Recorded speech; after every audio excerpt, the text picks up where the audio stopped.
Welcome. I think we're all here now. I'm just going to begin by acknowledging the traditional custodians of the land on which we're all meeting today. And I pay my respects to their elders past and present. And I extend that respect to Aboriginal and Torres Strait Islander peoples here today. So my name is Catherine Neal. If you weren't here at the reading of the brief, I'm the National Vice President for Competitions and Events for SONA. Welcome to the live Design Day talk today for Super Studio 2023. I hope everyone that is participating in Super Studio is going really well, most importantly, having fun. And perhaps you've already had some opportunity to spend some time with your local mentors. We're very excited to see your design responses to the brief. I'm very excited to welcome today Millie Cattlin from These Are the Projects We Do Together, which is an interdisciplinary practice operating in Melbourne, which facilitates the work of creative professionals in the public realm. They have achieved this by making some of the most successful public spaces in Melbourne, including Testing Grounds, Siteworks and The Quarry. In today's presentation, Millie will be presenting to us 3 key projects and specifically looking at how these projects have initiated participation and engagement. Through these projects, as a practice, they have worked through different roles, including caretaking, operations, programming, and design. And I guess being on the ground in that caretakers or operational sense has enabled them to simultaneously adapt and reorient, which you might recognise from the brief, the architecture to meet the community's ongoing and changing needs. So it is a rare situation with building operators traditionally only being brought onto site after a building's construction is completed. So this will be a very interesting discussion today with Millie. Millie is a registered architect and is currently also doing a PhD at RMIT titled This Place is Alive, Provisional Creative Infrastructures. We will have time for a Q&A at the conclusion of Millie's presentation today, but may I ask if you have a question, maybe just jot it down whilst the presentation is still going, and then we'll just save the questions for the end. So welcome, Millie, and thank you.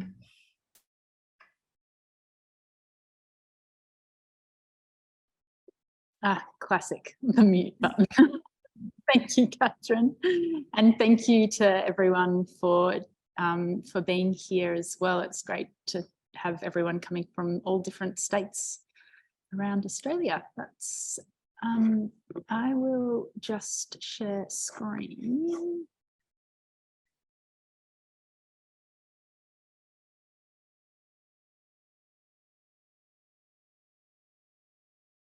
No, we'll actually, I think I'll be fine actually viewing full screen. Yeah, that works. So yeah, thank you, Catherine, for that introduction. I'm really, it's really nice to be joining you all here. It feels a lot like COVID being back on Zoom. I've been lucky enough to be out of Zoom for a good 6 months or so. But we'll see how we go.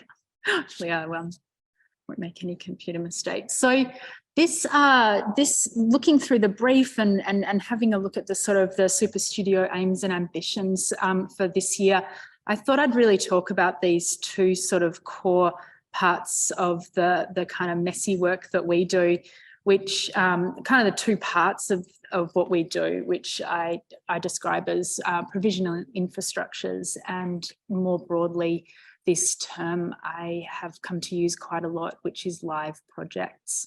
And I think it goes to something that Catherine was saying just before about the fact that as architects, our window with a site or with a project is often very narrow, and through necessity and circumstance rather than design, we have sort of engaged with projects over a very long time, and it sort of started in a very temporary and ad hoc way, but it's come to be core to what we do, and it's come to be core to how we sort of think about what architecture is through our practice. When I say our, I use our and we a lot.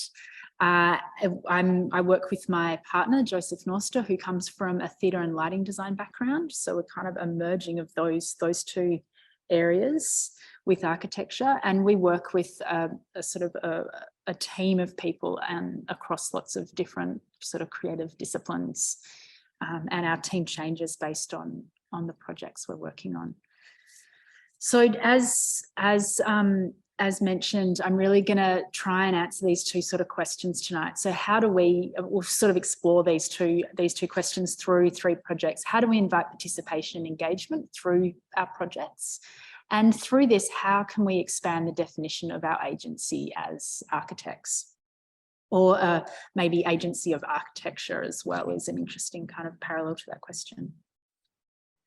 So I'm going to start with this quote. It's a lot of text. I'm going to read it out. And I thought this would be a really nice sort of offering to this group engaging in this project. It sort of sets a sort of a tone and an aspiration which we really hold dear in our practice. We do not pronounce ahead of time what we think we need to know. After we do something, we do not say others should do that thing. We try to learn how to learn, so we learn where we have to go by going. We evaluate and critique ourselves along the way, and together and always and all ways. We invite other artists and practitioners to think and do with us. We believe in risking vulnerability and practicing in the robust discomfort of uncertainty. A shared vulnerability is important. We believe in getting out of our comfort zone. We believe in an economy of effort, of making an effort, in rejections that offer alternatives. We believe in thinking, doing, in the active imagination as an agent in the world, in shaping and being shaped by the world, in causing the world to wobble differently depending on where we stand. We like the world to wobble differently. There's something in this that there's lots of things in this quote that I really enjoy, but I guess there's also something that ties here to this idea of provisionality and provisional infrastructure and live projects that I'm trying to connect. So this idea of provisionality sort of being, I guess, at the ready for change, or being willing to embrace change and adaptation through a project. And that change and adaptation and unpredictability are inherent in live projects and in projects that are in the world and are inhabited and are embraced by the general public and are used and are reused. And I often think a really nice way to judge a piece of architecture is if it gets better with time, as distinct from falling apart or looking a bit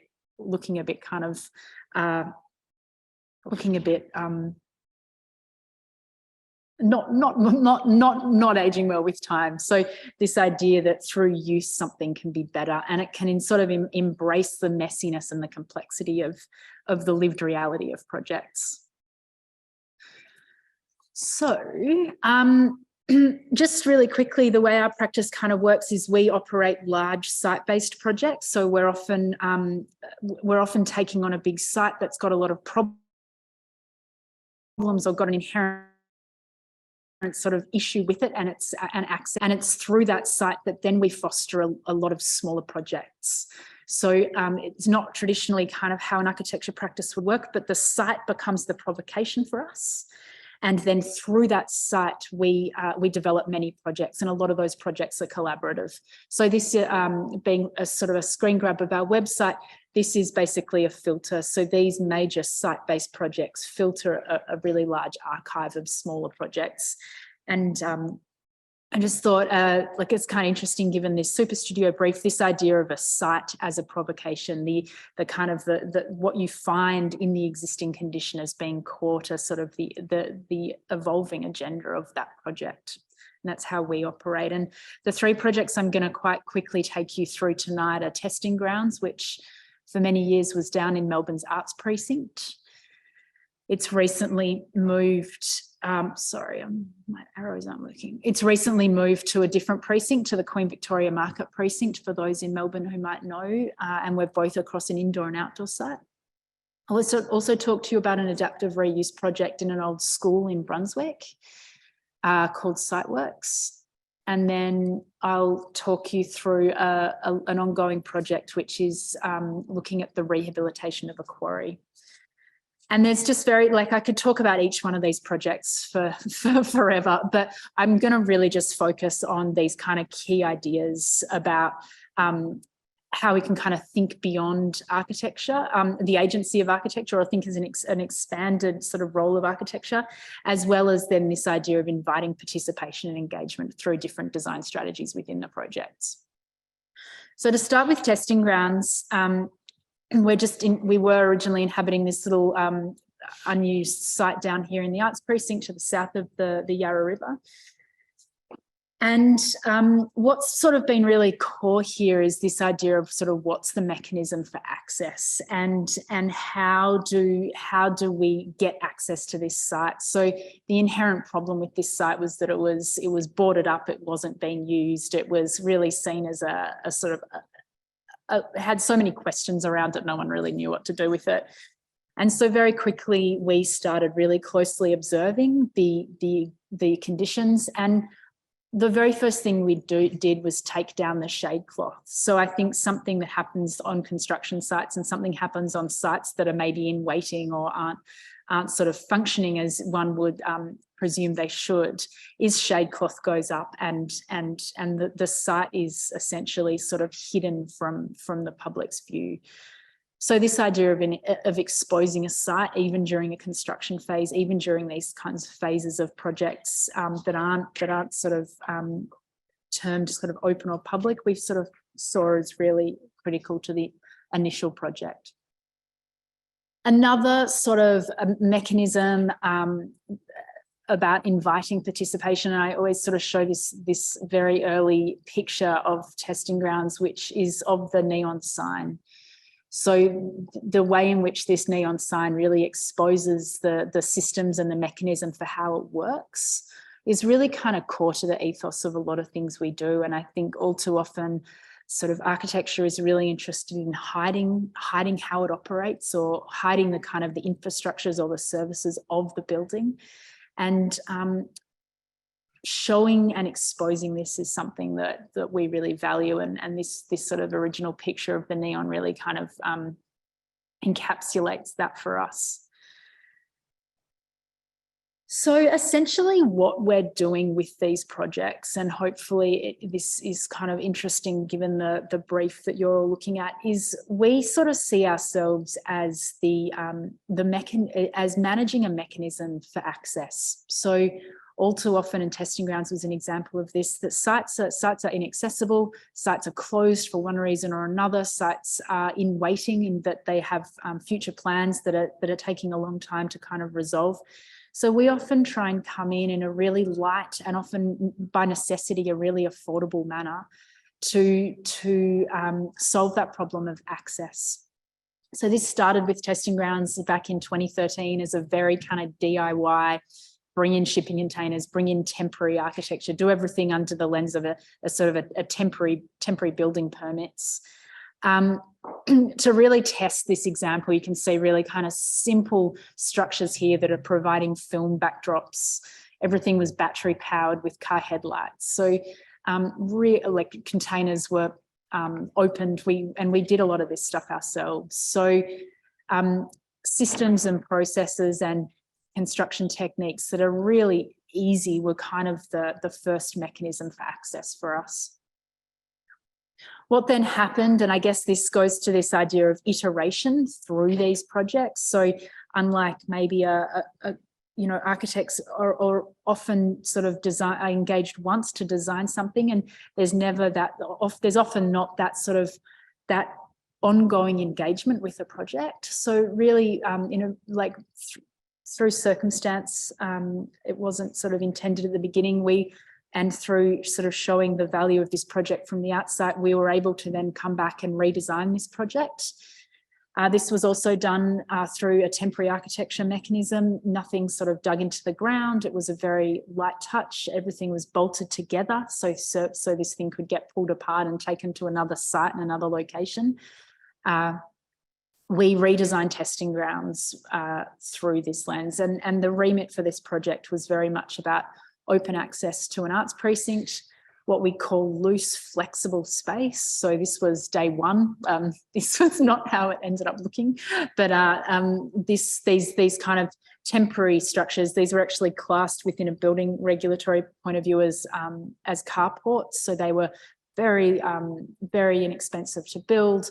And once again, that ethos of exposing systems that I was talking about with the neon sign is really important coming in here. And it's not just an ethos here, it's actually a very practical.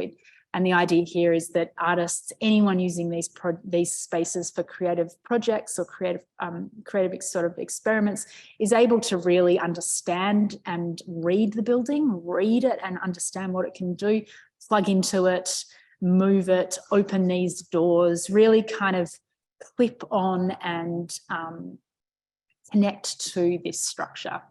And so this, coming back to this idea of provisional infrastructure, this is really what this was. So this was an offering to people generally in the creative industries to be able to use and utilize these projects, to hopefully come up with uses for these projects that we could never have conceived. And that invitation is really in the way these buildings are really easy to read. So I thought that's kind of a key takeaway here. The other thing that this structure also did was have a kit of parts. So you can see here, hopefully you can see my cursor, a hanging frame, which is clipped onto this hanging beam up here. These hanging frames here as well. Plinths, metal plinths were here, tables and chairs, everything except that structure was really able to move around. So over a number of years, we ran this project and it was infinitely kind of rethought with every creative project that used it.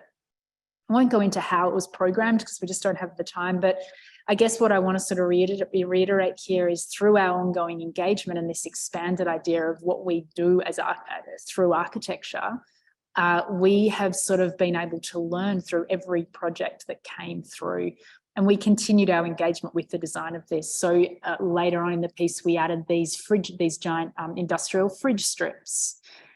We brought out we had bits of steel that we sort of made available. This is the coating from the tables that we designed that was getting used as a catwalk.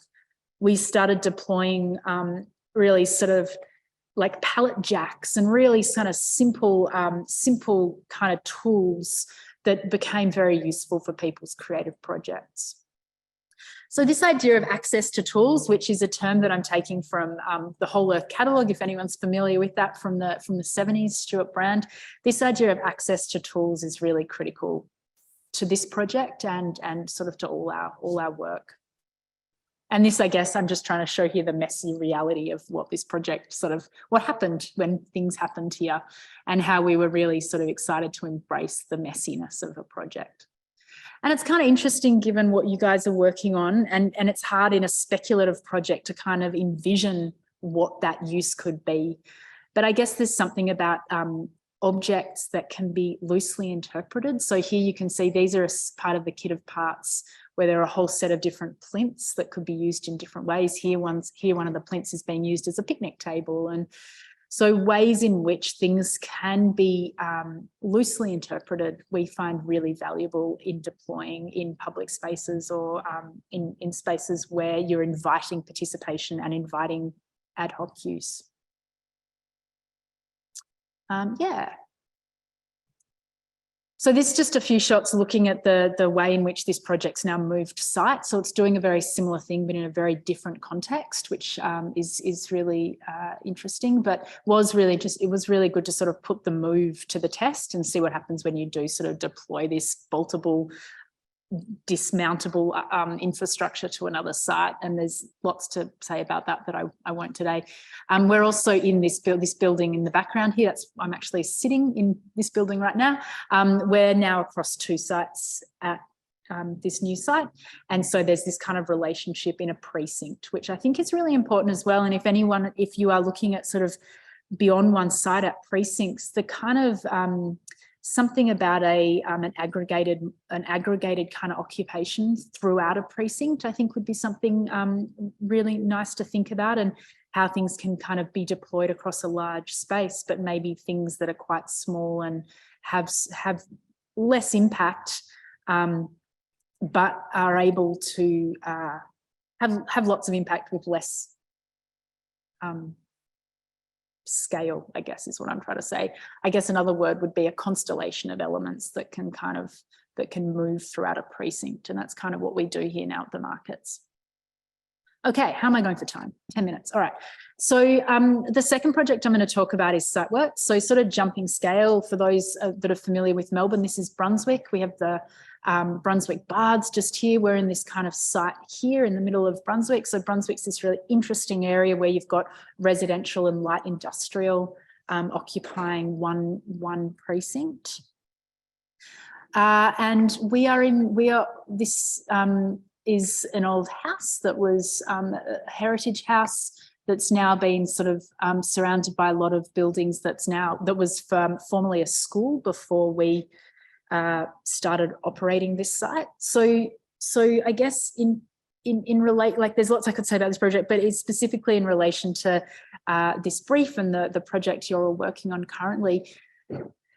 The core idea here was about a kind of what we'd call a loose space. So taking the bare bones of this existing building and asking what can we do with this building in this period of time where there were questions around its future. I should have mentioned the previous project was for Creative Victoria, so the state government body, and this project's a local council project. So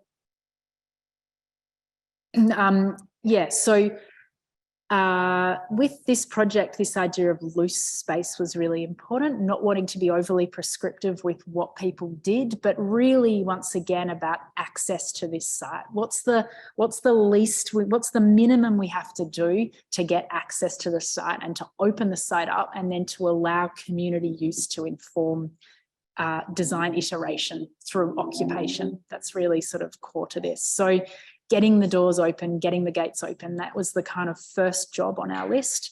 And from that, we kind of learnt through following and observing the community's uptake of these buildings and these spaces. I show this picture here because, I mean, this idea of a project that doesn't really know what it is when it starts is kind of interesting. Our remit with council was access.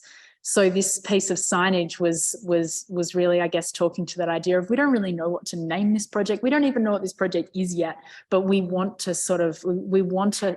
speak to a community about being open. So we framed the old school signage. We took down the old school signage and we framed it with a pink neon rectangle. So this sort of, I guess, a suggested use without prescribing use. And just on a really, I sort of like to share this anecdote with people within architecture, because it talks once again to this idea of what's the minimum we can do. We worked with building surveyors on this project to get access. The building was deemed inaccessible through a number of reports, but we were able to demonstrate what technically like continued use, essentially. So if we set this space up as a space for learning and education and continued with it as a school, essentially, not an official school, but with education-based activities, we were able to get access. And the only thing we ended up doing in order to legitimately make the building accessible was to add an extra part to this balustrade and add every second vertical here. So this was just literally narrowing the spaces on the balustrade and heightening the balustrade. So we worked with a steel worker who actually set up a studio in the building as the first part. So we often work collaboratively because we don't have often financial backing, but we have assets. So providing space for free and then getting work in exchange for that. So the first person we got on site was a steel worker who set up a steel shop, and then he was able to start deploying these additions and adaptations to the building, which enabled access. A bit of a long story there, but that's, I think, just a really kind of, I guess we really, really do celebrate this idea of what's the minimum one needs to do to get access. Because, you know, it's hard to make presumptions about what a community needs. I think architecture and our sort of related disciplines are quite guilty of, or not quite guilty, but we can fall victim a little bit of quite shallow community consultation that doesn't hear from a full spectrum of a community. So opening up this site without making too many assumptions, learning through 6 years of operating this site, which then informed adaptation over time, was really core. So yeah, loose spaces, flexible spaces, old classrooms. This is the kind of this is the character of this building. We would do really cheap paste ups in the corridors. My kids would often, they'd become these crazy things that kids would scribble all over, which we always enjoyed. But yeah, once again, lots of objects and loose parts within these buildings, like these bricks, that could be deployed by different people wanting to do different things with the spaces. And once again, really simple kind of things. This is a really beautiful gesture that sort of, I guess, a piece of placemaking within this area where students sort of painted these bands on the building, which in many ways kind of framed but also highlighted the sort of the characteristics of the different walls, and there were a few of those around the place. Yeah. A lot of things, we often look, a lot of our projects, we have affiliations with universities, and we have a lot of design and architecture sort of students use our sites either as provocation, but also for events and exhibitions. So this is that you see, some final year projects being exhibited. I guess there's something like, this is kind of quite an interesting aesthetic, like cables and wires. We're all really familiar with that from, I think it's been co-opted a lot within retail kind of design.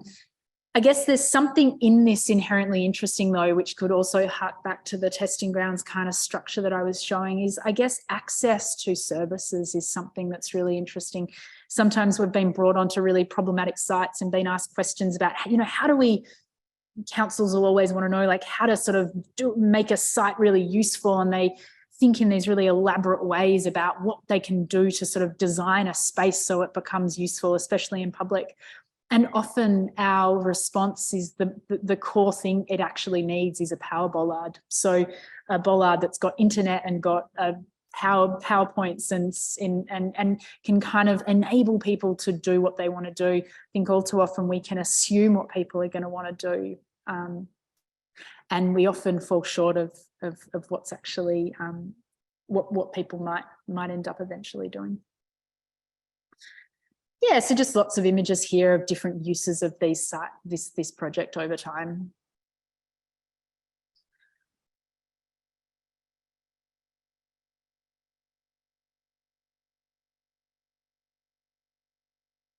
I think and I guess also just we often use our sites to, we have a sort of interesting relationship with signage and wayfinding. It's often something that we're not very good at, but we often sort of use our sites to explicate some of these ideas that I'm talking to you about tonight, and talk back to a community about what's going on. So there's, I guess, a transparency or we're trying to be quite honest about what's going on. We're not running facilities in a really, we're trying not to run facilities in a transactional way.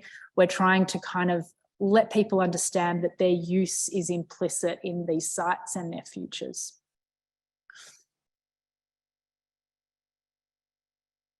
Let's check I'm going for time, 20 minutes. Okay, this is just a little moment here with, and this is just a sort of a design process here. We turned the old boys' toilets into a screen printing room. So you can see the old drains here being used as a place to wash screens. But this is a really interesting design process we went through, in that we asked an artist who was a screen printer to mark up the site, mark up this space using just using tape and notes. So this idea of writing onto walls and writing into spaces and annotating spaces is something that we use a lot. And I guess there's a looseness there. Like I'm a sucker for a drawing. I love a beautiful line drawing. Sometimes we find there are barriers for input from others. So we got into this space with the screen printer who was involved in setting this space up with us. This is the boys' toilets at the school. And we just marked up the space with annotation and sort of dreamed about what it could be. And it was a really interesting process to go through. So I guess in terms of kind of live projects, thinking about how the design is actually part of the life of a project is really sort of critical to the sort of, I guess, the functioning of these spaces. I'm going to actually go through these because I'm conscious of time. this is once again, though, a sort of an exercise in writing into the spaces what's going on and what we're thinking about. It's often in response to councils who, like, we have to produce reports. Obviously, these are government projects. We have to produce a lot of reports that are kind of explaining what we're doing and how we're doing it. So often we'll put a lot of this data and put a lot of this information back into the building. And this was part of one of those reports about how we're learning about design and operations through inhabiting the site.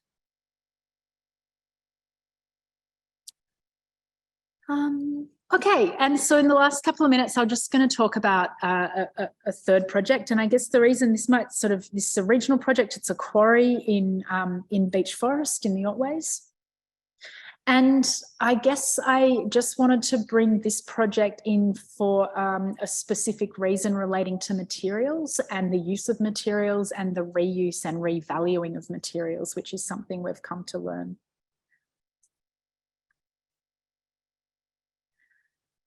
So here's just the sort of, I guess, just use this drawing here to sort of describe the scale of the site in relation to the local community here. So this sort of circle here is the hole in the ground, and then this is the kind of bounded site. Our practice has taken this project, sort of self-initiated this project. So we are setting up and working with funding partners and grants, and basically trying to set this up as a community facility over the next kind of 20 years. So we're really interested to sort of getting out of a temporary, we're sort of stuck in this sort of trap of doing a lot of temporary architecture and temporary projects in Melbourne. So this was really an opportunity for us to kind of think at a longer time scale and across a kind of a different series of problems.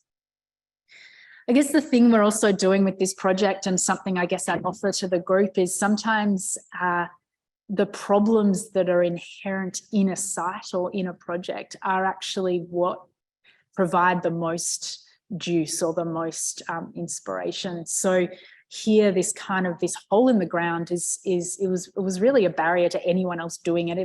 This site was had been sort of basically abandoned for about 10 years. The material was no longer valuable for different classification reasons. And so this hole in the ground was a real sort of problem. And for us, it became something that we wanted to celebrate. And I guess it also typifies this idea of kind of holding a space, as opposed to the urge that we often have about filling space. And so a conventional rehabilitation plan would ask for this hole to be filled with either waste material, rubbish, fill from other sites, or it would be filled with water, so it would be flooded. So they're the two conventions of quarry rehabilitation. And I guess we're sort of questioning that premise. So the material is a kind of a rough sort of sandstone, and it was too porous eventually to use. So that's hence why this kind of issue of this devaluing of the material happened. So I guess, yeah, I won't talk too much about this project. This is sort of, we're just sort of working through this project, and we're in the process of designing facilities for this project. We received a grant which enabled us to set up camping facilities. We're using a lot of repurposed materials that we get from arts institutions in Melbourne. And we are basically kind of diverting a lot of material from landfill by bringing it here, and the plan is to reuse it. I'm showing blackberries here because this is, I guess, a nice example of how we have taken the problem of this site. So this site had been abandoned. It had been completely overgrown with blackberries, which are deemed an invasive species in Victoria. So the first thing we started to do was research blackberries and see this problem as an opportunity, and sort of leverage the problem for creative programming and a kind of a creative engagement. So for the first couple of years, we had blackberry harvests where we invite researchers and artists to come and talk to the food, different people who had practices that were sort of aligned in different ways. We talked about food security. We talked about lots of different things. We talked about natural dyeing. So we sort of started to ask, what does the blackberry offer? Instead of always seeing it as a problem, how can we leverage that as a possible kind of avenue through this project. Recently, we just held some camps in summer, which really brought a series sort of artists and creatives and architecture and design students to the quarry to kind of start to think about what this problem, what we mean by rehabilitation. So we did this through a whole lot of both programmed workshops and self-initiated projects that people were invited to do. And I guess the question was, how do we create a culture within a group? How can a group come together? How can a group come together with a series of questions and explore these ideas together without necessarily the pressure of having an answer all the time? I'm very conscious of time, so I'm going to just work through this, but I hope you can sort of get a sense of this, what this was. The core thing I just wanted to talk about here, I guess, is described in this top right image here. So what we've been doing on this project, because we we're this self-initiated project where we sort of get funding, but it's not reliable year to year. So what we've been doing is stockpiling materials. And so for the past 5 years, the National Gallery of Victoria here have architecture commissions each year. So I think they've just now released their 6th architecture commission, and we've had an ongoing relationship with the NGV where we harvest all that material and bring it to the quarry. So this kitchen here is made out of material from in absence here, the timber. This is from I think you had other architects speak last week. This is the material from their steel frames. So some of you who might be familiar with these projects might recognise material. These Hebel blocks are all from the Arts Centre, from a project they ran. The stainless steel here in the kitchen is from the car wash pavilion from about 6 years ago. So anyway, I think it's a nice kind of reminder that, especially with temporary projects and temporary architecture, that the material has a value and the material has a life, and the way we assemble architecture is, I believe, just as important as the way we disassemble and then potentially reassemble architecture. So these little kind of funny little structures that we built have been assembled in a way that we can once again pull them apart. So these are not the kind of fixed, these are not pieces of fixed architecture. I guess I offer these up as kind of material flows and material in process. It was really lovely here. And so here you have all the different material in different states of being pulled apart. The problem is that materials, if it's not considered how we put something together, it's actually really time consuming and labour intensive to pull material apart. So you can see here material that's being delaminated, which is taking hundreds of hours, and we're actually kind of designing and constructing tools to kind of delaminate material, which is a kind of interesting thing to think about, how architecture comes apart. And I'm just coming towards the end now, but I show this picture because our funny little kitchen here, which was, we literally ran out of time, and so we had plumbing that was kind of not quite finished, and this kitchen was sort of, water was coming onto the ground, and we had some planners that work with water ecologies and different rainwater systems that through PhD research actually started to kind of finish our building by constructing this rain garden. So this kind of idea that these little buildings, that their services were sort of unfinished when the camps began. And after the 2 weeks that the camps ran, people started kind of closing the loop of these little structures and adding and editing them. So I guess that goes to an open invitation to how our buildings can be adapted by others. And sometimes I think some of the best ways we can offer that is by keeping them a little bit loose and maybe suggesting use, but not always heavily prescribing use, because it's a joy and it's a surprise what people do and how people interpret buildings when they're not overly prescribed. I think that kind of takes me to a bit of a conclusion. I just thought I'd end with that quote. And I will end now. It's so strange not being able to see See people. Oh, there you are. That was. I'll stop sharing now. Yeah. That was fabulous. Thank you so much. So relevant and so aligned to the brief.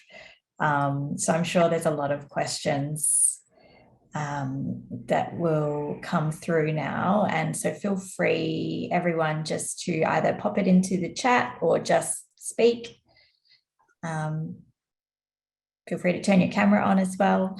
You don't have to.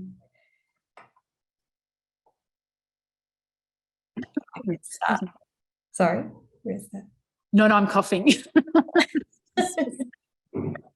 Okay. I actually have a question. I could start things. Yeah, please.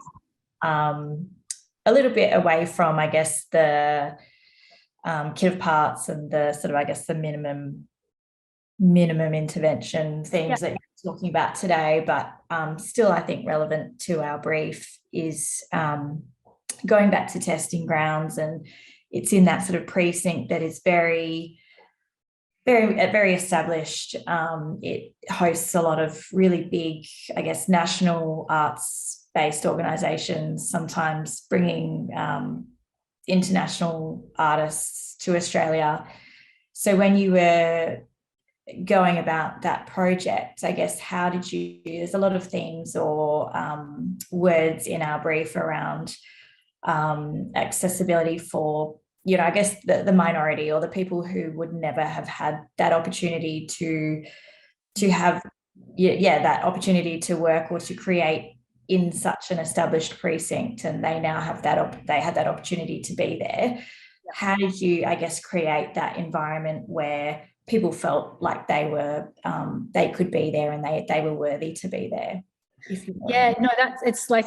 That's a really relevant question to testing grounds. So thank you. So the thing that was the kind of core idea with testing grounds in the beginning, and it was at a kind of post-global financial crisis time when there was a lot of need, there was a lot of push from local and state governments to really drive, I guess it's happening a lot now in a post-COVID environment. You know, there's a lot of empty spaces and there's a big agenda to kind of drive activation at that ground level. And it wasn't a critique of the established arts precinct, but it was trying to be a juxtaposition of a lot of big buildings that were very audience focused. So one of the core things we said early on was that we weren't there for audiences of the arts and we like to talk, when we talk about the arts, we sort of have a really expanded sense of that, including architecture, including design. So I guess we talk broadly about creative practices, but that we weren't there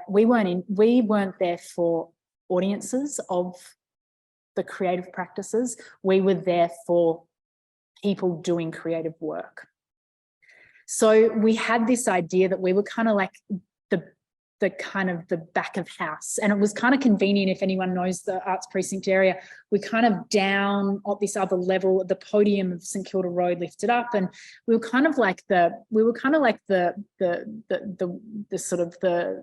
back of house. You sort of had to find us, you sort of had to, you know, it wasn't, we were missed by the general public who were maybe going to the opera or going to the arts centre. But we became very well known for people who wanted to come and do something and test something and experiment something. And one of our core agendas, so we, unlike maybe another sort of an art space, we're very much about open access. So one of our core criteria was that it was genuinely risk-taking for that person's practice. Like they needed to do it there, and they needed to, that it wasn't something that was going to go in a white box gallery. It was something that you really couldn't do anywhere else. We had really funny things happen. Like we ended up having the guys that were putting on some big events for the opera come down and like literally test fireworks that they were using in one of their shows because they couldn't do it at the art centre. So it became this other really funny place where like we'd have the mechs and the techs from these big shows be like, they're not letting us set off the fireworks. Can we come? So it became this testing ground on lots of different fronts. But hopefully that answers. But I think just to sort of draw it back to the brief and what everyone's working on here, this idea of back of house and front of house is something that we really think about a lot, and how you can expose the back of house and not be afraid to show the workings and the thinkings and the tests and the experiments, and how do you create a sort of a space that's safe enough to allow that stuff to be visible to the general public without risking anyone's without risking anyone's reputation, which is often people are terrified about. That's awesome. I think there's some questions coming through now. I thought I saw something, but I'm not sure how to see them. What is the core social drive behind the programs of testing grounds? Oh, so yeah, like there are lots of things, and they've evolved based on. So we're always responding to government briefs. So Creative Victoria originally was really sort of setting the agenda, and we were sort of filling a need for them about access, as I was sort of saying about that post-GFC period.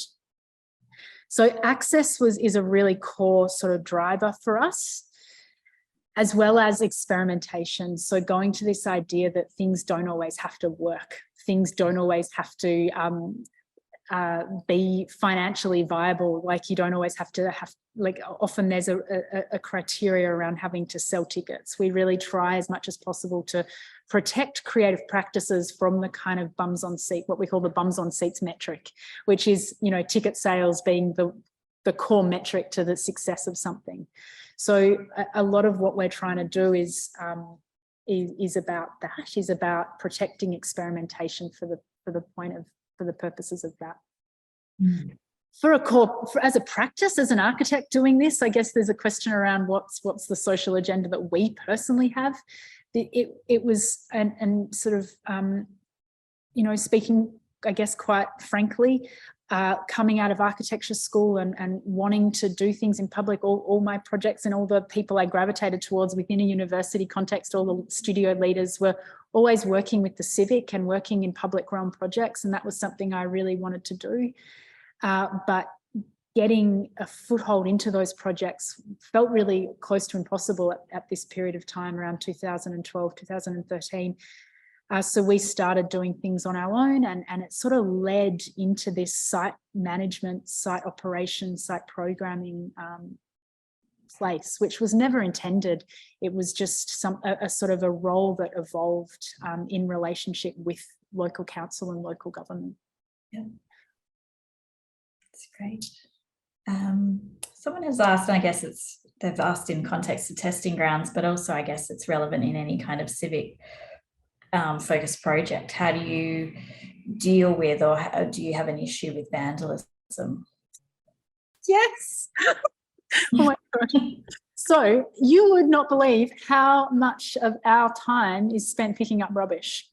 Like, we can philosophize about maintenance and caretaking, and we can write poems, and we can think about maintenance as core to what we do, and we can use maintenance as a mechanism for access, which is another thing.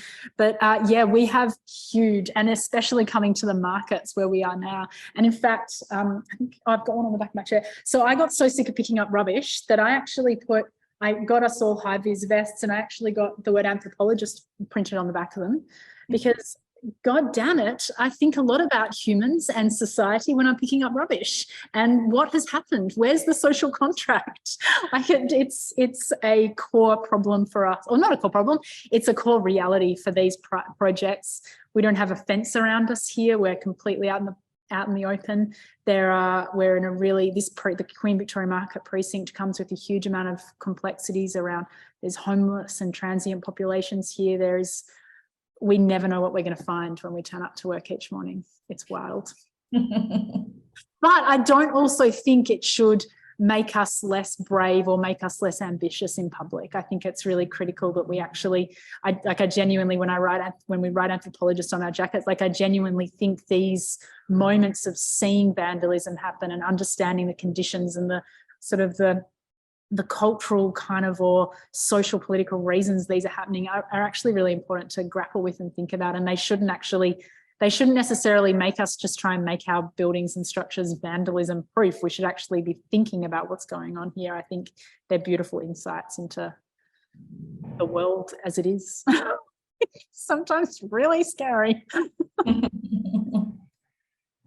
And I guess it's maybe a takeaway. Like, I think there's something, the messy reality of life and of public space and of this notion of third spaces or third places is so important. And it's so important to understand that I think there's a bit of a fear of public space or something, or there's a sanitizing of public space that happens. And I think we can be more brave with how we approach the messy reality of life, and especially with our design thinking and our design skills and our understanding and appreciation of spaces that we come together in.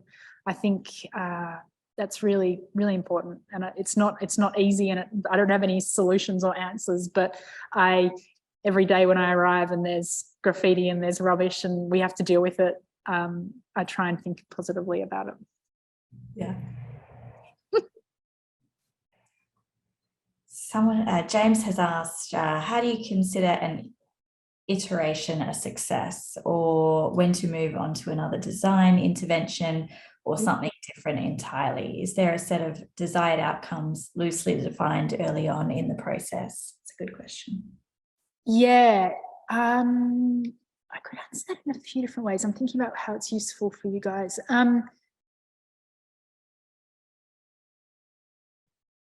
So I guess there's something about the speed of projects, and I think what we're often trying to do is slow down the design process, and often it's about sort of buying time, or and I think it's maybe it was one of the reasons why I guess I was interested in practicing a bit differently, is that I saw that kind of brief window that architects would engage with a project or a site. Even the sort of the how quickly a site visit happens is, I find, it was never enough for me. So finding ways to slow down the process, and often our iterations are in response to needs. So the boys' toilets at Siteworks that I showed, we basically had a screen printer who was unable to do their work, and was hoping to get access to, we sort of had talked to us, and through conversation and through a couple of years, actually, this idea kind of bubbled away. And it just so happened that we just had a conversation one day and got out masking tape and started actually sort of talking about it. And then we worked with the steel worker who I mentioned, who originally did the balustrade for us. So that iteration is also an interesting thing, like how incremental little steps move along in a process. So I'm not really answering your question, but yeah, I think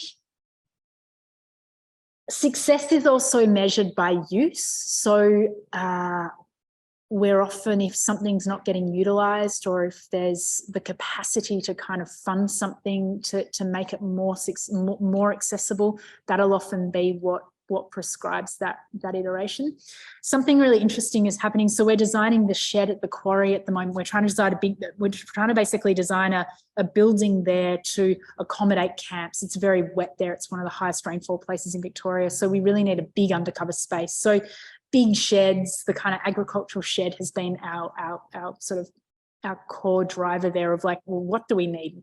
What's the least we need, or the most we need is a big shed, right?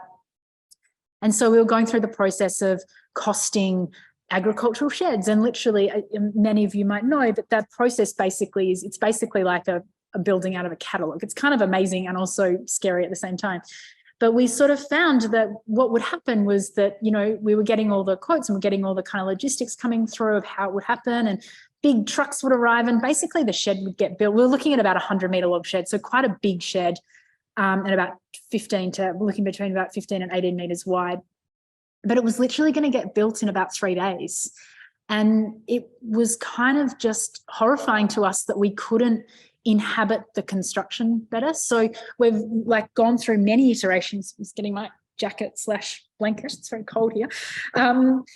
The iteration of that design has gone from kind of this speed shed, basically catalogue building, to what we're sort of now trying to do, which is basically like a barn raising, which is trying to collectivize the build process and trying to slow the build process down. So working with timber instead of steel, working with not working with a builder, but instead doing the construction ourselves and going owner builder, and then using that construction period as as a space of program and a space of kind of cultural production, I guess. So trying to reframe the construction process and kind of iterate as we go. So that 100-metre shed's going to probably, with any luck, take us, probably about a year to build. And how that might change as we iterate along the way is something we're really interested to test out as well. So the first thing we'll build is the workshop, which will then kind of assist in building the rest of the building. I don't know, hopefully that answered your question. It was a great question. Any other questions?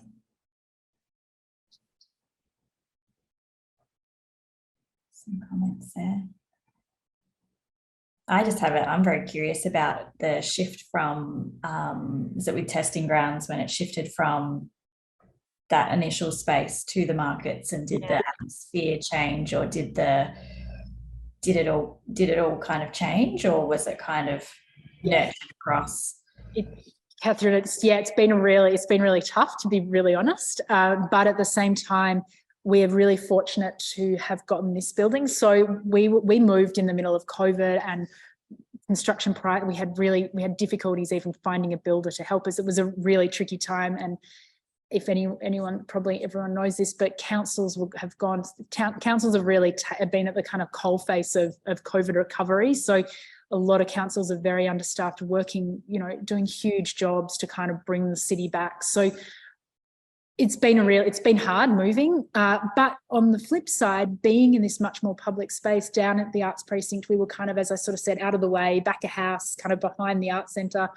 We're in this kind of insanely high foot traffic public place now. And with all the graffiti, like I was discussing before, and all the kind of complexities that come with that, having people do things in public has become much more interesting down here, because there is genuinely a public. There's a passerby.